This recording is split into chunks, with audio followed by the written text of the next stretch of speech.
What's going on, YouTube world? Austin Zay back here with another YouTube video, and in this video I want to talk to you about how to manage your money like the 1%.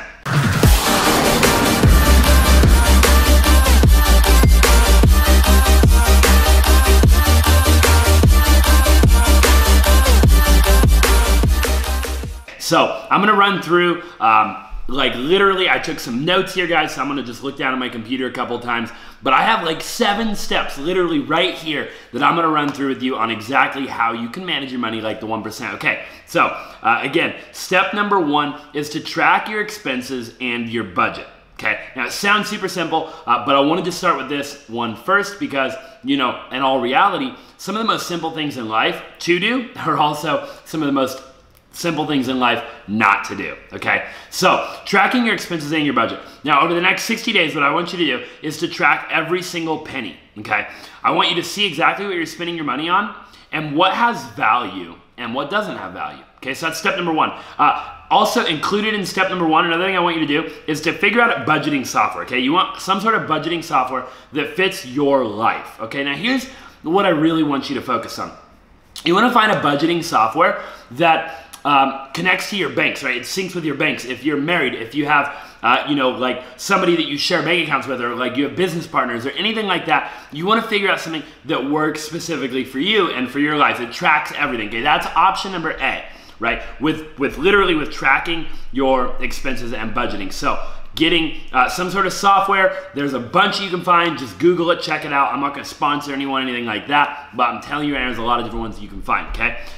The second thing that I want you to potentially think about, if you're not wanting to use like a budgeting software online for credit and debit cards, is you can use cash, okay? Now, here's what you can do with cash. You can actually go pull out envelopes. So you could get like 5, 6 different envelopes. You could have one for food, one for groceries, one for gas, one for whatever the case is, whatever your core expenses are, and you can actually take that envelope with you with cash in it, and you can go to the store and only spend that amount of cash for that category of expense, okay? This could work extremely well for you as well. So you just have to figure out what works best for you, and then obviously go out and do just that. Another thing you can do, by the way, is you can keep the receipts of things that you buy in that envelope. So that way, at the end of the month, you can pull out all your receipts and you can see exactly what it is that you've been buying with your cash, okay? It's just a quick tip, something that I would definitely do if you go the cash route, but obviously, if you go the budgeting software route, then you're not gonna need to do that, and no worries at all. Again, it's just being self-aware and figuring out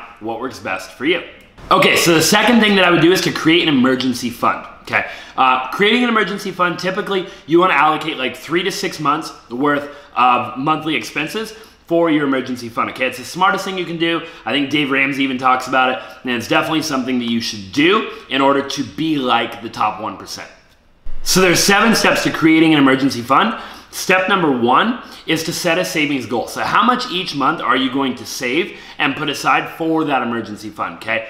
Super duper important. You definitely want to set that goal literally right away. Right when you're starting that emergency fund, just allocate a certain number. So if it's 10%, 20%, whatever it is that you want to put aside, and then take that money right off the gross income, whatever it is that you make, and instantly put that aside into your emergency fund. That's your savings goal. You don't touch that. You don't spend that no matter what.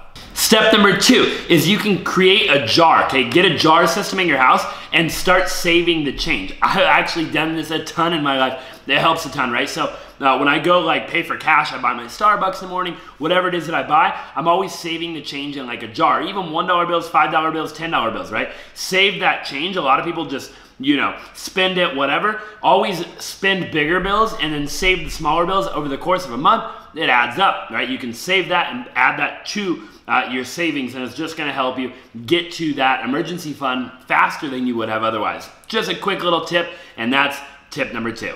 Real quick, tip number 3 is to tidy up your checking account. If you got money left over at the end of the month, you could transfer that money in your account to your emergency fund. And again, that's just gonna help you get to that goal even faster. Okay, so that's tip number 3. Let's go to tip number 4. Step number 4 is to cut freaking expenses, okay? If you can cut expenses, right? If you got a carpool, if you got to take an Uber, right? If you got to eat more at home instead of eating out as much, or maybe don't, you know, go on a date night 4 or 5 nights a week, maybe go 2 or 3 nights a week. Whatever whatever it is, right, you got to look, because you're tracking your monthly expenses now, right?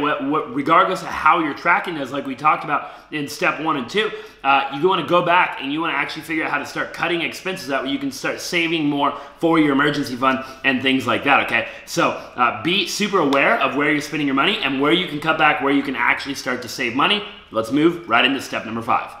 Step number 5, get supplemental income, okay? Go out there, create a second stream of income, right? We live in a world, 2019, where you can literally make money on your smartphone, right? This is a smartphone, okay? If this is a smartphone, you can make money on it. If it's not, it's a dumb phone, okay? Make sure you're treating your phone like a smartphone. Go out there, make money on Instagram, make money on Facebook, make money on YouTube. Start a side business, right? Get into network marketing, MLM. There's 1,000 ways you can make money on the side. Like literally so many ways, it's insane.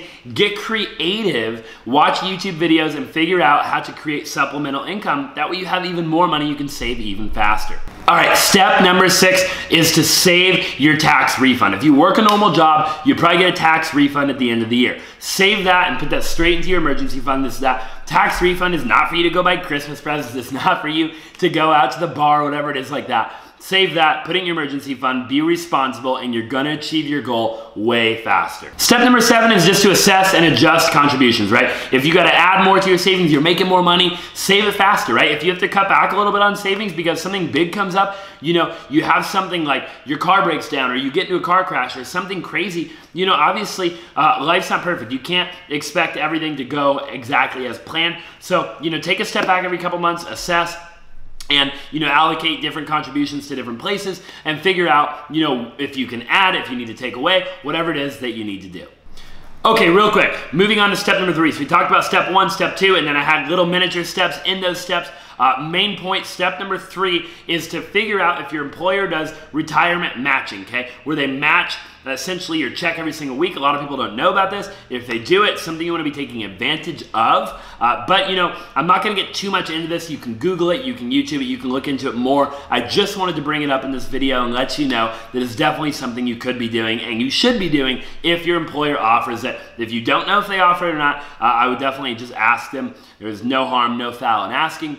And if they do, make sure you're doing it.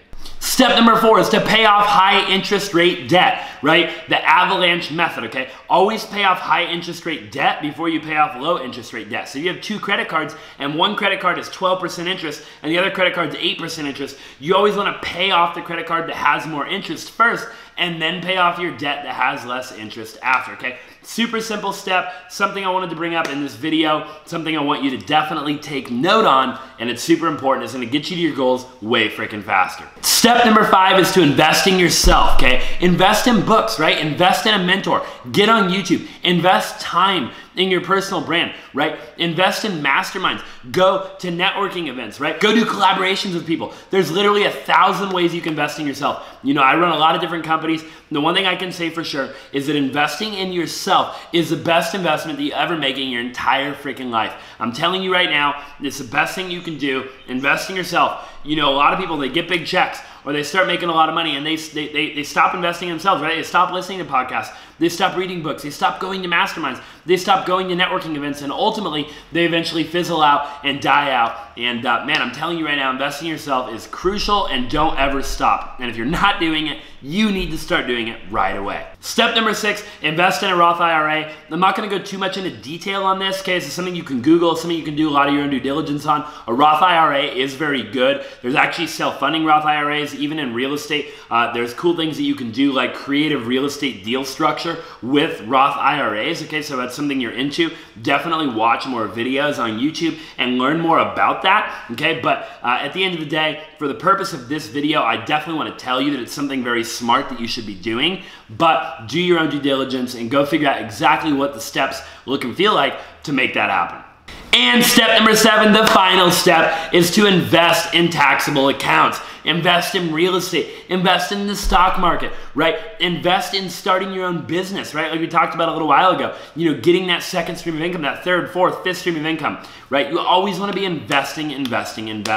Real estate's a great investment. Stock market's a great investment. Again, just understand the market that you're investing in, okay? So, in no way, shape, or form am I giving you like financial advice. Here's what I want you to do. I want you to always understand any market that you're about to invest in. So if you're going to invest in real estate, make sure you understand it, right? If you're going to invest in the stock market, make sure you understand it. No matter what it is that you invest in, don't invest blindly. Don't let other people do it for you. Make sure you fully understand the market. You fully understand the risks that are involved.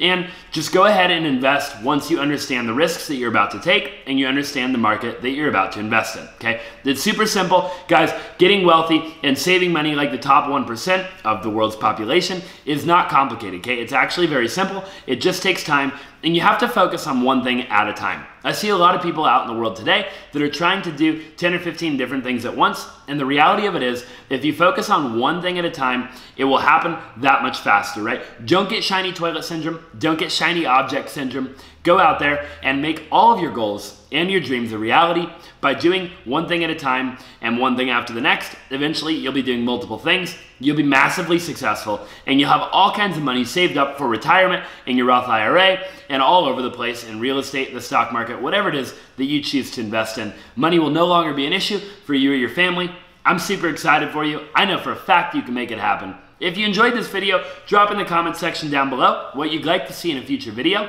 Also, smash that thumbs up button, and also go ahead and subscribe if you haven't already. I look forward to seeing you in the next video.